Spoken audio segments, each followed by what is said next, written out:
If you're imagining Vietnam as a calm, tropical postcard, quiet beaches, slow mornings, and easy travel, here's the first surprise.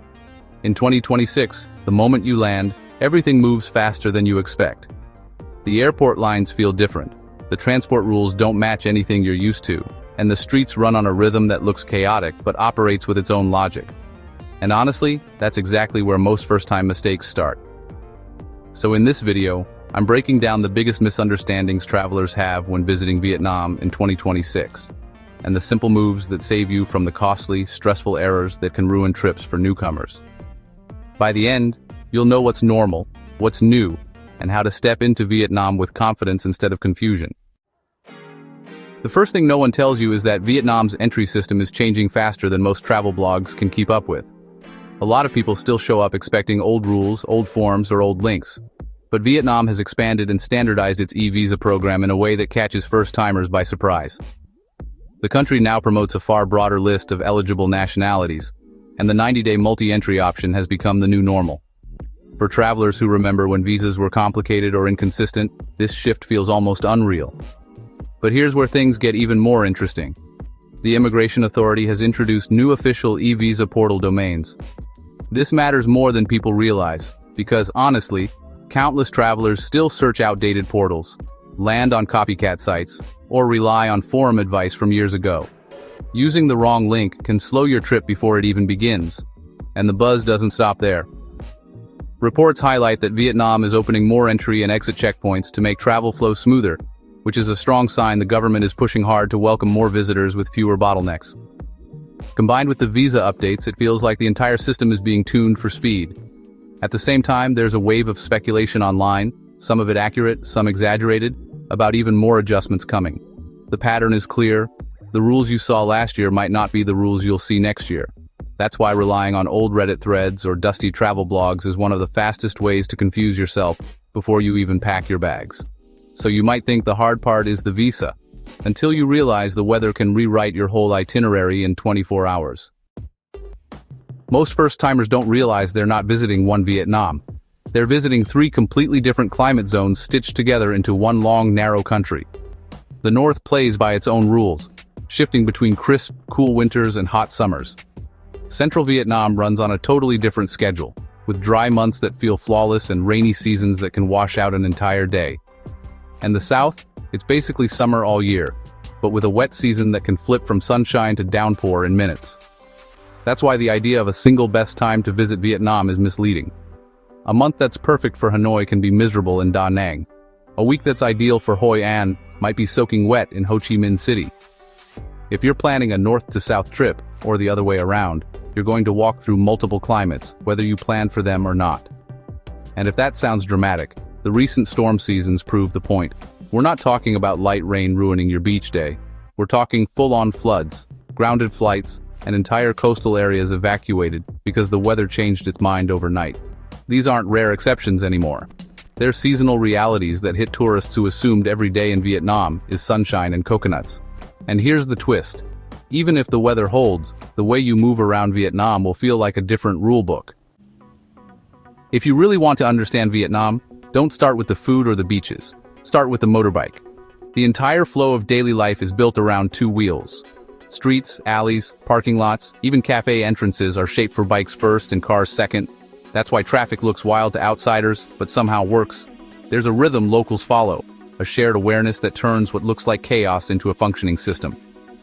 For first-timers, though, it can feel like stepping into a live video game where everything moves faster than your instincts. But here's what's changing right now. Ride-hailing in Vietnam is evolving at lightning speed. New local apps are fighting for market share. Companies are updating their tech, and safety upgrades, like better driver verification and more transparent pricing, are becoming visible selling points. The competition is intense, and for travelers, that means more options than ever and service that feels smoother each year.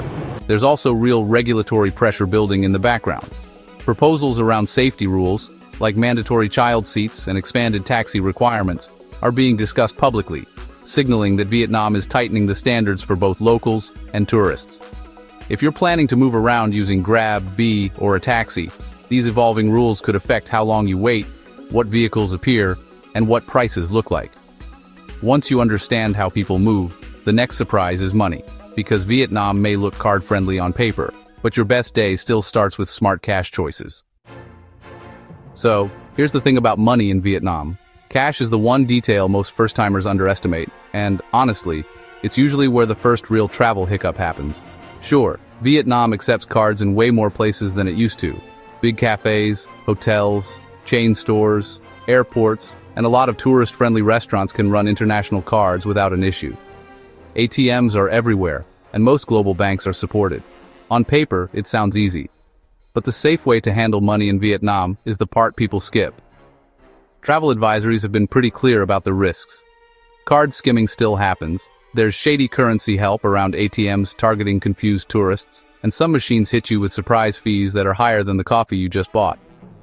The mistake a lot of travelers make is pulling cash from the wrong place, quiet streets, old machines, or random convenience stores, without realizing they're putting their card at real risk. That's why honestly the smartest approach is simple. Use ATMs from major banks only, preferably inside malls, airports, or well-lit branches. Cover the keypad, avoid anyone offering withdrawal assistance, and never let your card leave your sight at small businesses. Cash isn't the problem. It's how you get it that decides whether your day stays smooth or turns into a headache. Now, add food to the mix. Vietnam's biggest joy and also the fastest way first-timers accidentally burn a day of their trip.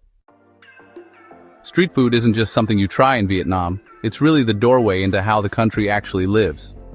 That first bowl of po on a sidewalk, the sizzling banh xeo cooked right in front of you, the iced coffee handed over in a plastic cup. This is where Vietnam's personality sits. And for first-timers, the earlier you dive in, the easier it is to understand why locals love the ritual of eating outside. But there's a smart way to start. Look for crowds. Locals lining up is, hands down, the strongest signal that a place moves through ingredients fast. Watch for freshness cues, meat cooked to order, clean chopping boards, ice kept in closed containers, and vendors who handle money with separate hands or use helpers. And if you want a gentler first bite, start with dishes that are cooked hot on the spot. Pho, bun bo, cam tam, banh mi. They're easy on the stomach and easy to judge by sight and smell. Online, you'll hear a lot of noise. Some people claim every stall is flawless. Others talk like the streets are a danger zone. The truth is somewhere in the middle. It's not about avoiding street food, it's about reading the signs. Vietnam's best meals are often found in tiny places you'd probably walk past at home, but locals don't line up at random for no reason. Even with good food choices, the biggest first-timer shock isn't the heat or the flavor. It's how quickly small problems can turn into big stress if you don't spot the common traps. Safety in Vietnam isn't about dramatic dangers. It's about understanding the patterns that hit travelers the most. The real risks show up in the everyday moments. Crossing roads built for motorbikes, keeping track of your belongings in crowded areas, and avoiding the small but structured scams that target people who look overwhelmed. Traffic is the #1 exposure point. Cars and bikes won't stop for you just because you stepped forward. Petty theft happens mainly in tight spaces, night markets, busy intersections, or on the back of moving motorbikes when someone's phone is out. And the classic traps, meterless taxis, rigged friendly gambling invitations, and card tricks around payment, tend to follow predictable scripts that you can sidestep with a few simple habits. Travel advisories from multiple countries repeat the same patterns for a reason. Keep your phone inside your bag when standing near the street. Use only official taxis or trusted apps. Decline any come play a quick game invitation from strangers, no matter how friendly they seem. And always check your bill before paying, especially in nightlife areas. These aren't warnings meant to scare you, they're shortcuts to staying relaxed. At the same time, there's a ton of chatter online about the worst scam in Vietnam, with stories that range from legitimate warnings to single-person tales that went viral. The important thing is filtering out the noise. Stick to behaviors that multiple verified advisories mention, and treat anything else you hear as just that. Stories, not inevitabilities. Once you stop treating Vietnam like a checklist of hazards, you can finally see the real secret, how different the social rules are, and how fast they reward you when you match them. Here's the part most first-timers don't realize. Vietnam's service style isn't slow, rude, or indifferent. It's just built on a completely different rhythm. Western travelers expect warmth first, solutions second. Vietnam is the opposite: speed, directness, efficiency. That's why you'll see things like a cafe server taking your order in 5 seconds without smiling, a hotel receptionist speaking in short, clipped sentences, or a shop owner pointing instead of explaining. It's not attitude. It's how the culture communicates, "I'm helping you quickly, so you don't waste time." And here's the twist that keeps people coming back. Most tourists only understand this after a few days, when they notice how locals actually show respect. It isn't through small talk. It's through things like bringing the bill immediately because they think you're in a rush, giving you the fastest practical solution instead of a long explanation, showing you the local shortcut instead of upselling anything, or fixing a problem quietly, even if it wasn't their fault.